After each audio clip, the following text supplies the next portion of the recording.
व्यक्त करा। या ठिकाणी सतीश शंकरराव राजे भोसले, मुंगी तालुका शेवगाव या ठिकाणी आपले मनोगत व्यक्त करत आहे। आप्पासाहेब नमस्कार।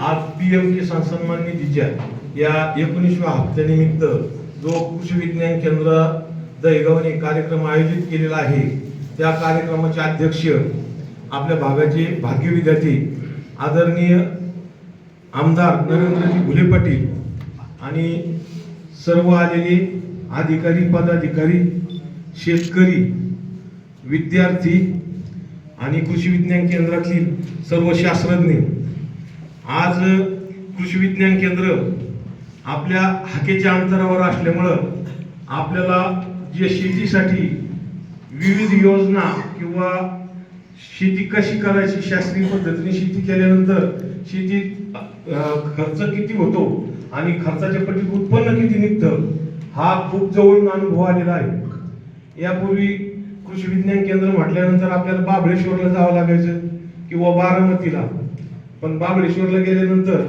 आज जे दहेगाव कृषी विज्ञान केंद्रामध्ये शेतकऱ्यांना ज्या सुविधा उपलब्ध आहेत त्या पद्धतीनं मार्गदर्शन आपल्या परिसराला मिळत नव्हतं। आणि कृषी विज्ञान केंद्र आपल्या दहेगावला झाल्यापासून खूप असं मी सांगतो, मला दहेगाव कृषी विज्ञान केंद्र नामचं मजले शेरगाव दत्तक घेतलं होतं। दत्तक घेतल्यानंतर आम्हाला BDN 711 तूर दिली 2015-16। त्यावेळेस आमच्या 16-17 क्विंटल तुरी काढणारे जे शेतकरी त्यांना पुरस्कार मिळाला आणि मी तेव्हापासून तूर पीक घेतो। माझ्याकडे दरवर्षी सध्या 100 क्विंटल तुरी माझ्याकडे। आणि तसे आम्ही ऊस पट्ट्यातले शेतकरी मजले शहर, लिमगाव असं दहेगाव परिसर, परंतु लोकप्रतिनिधी आपल्या भागातले असल्यानंतर पाट पाण्याची काय परिस्थिती आणि लोकप्रतिनिधी नसल्यानंतर काय परिस्थिती, हा आम्हाला फार जवळून अनुभव आला। ज्यावेळेस साहेब आमदार होते, भाऊ आमदार होते, त्यावेळेस आमचं मजले शहर हे नंदनवन होतं।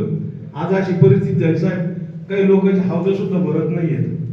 पाटपाणी जर नसता आला, शेवटच्या पाण्यात काही लोकांचे गहू आहेत, कांदे आहेत, आणि म्हणून इथं दूरदृष्टी असणारे जे नेते आहेत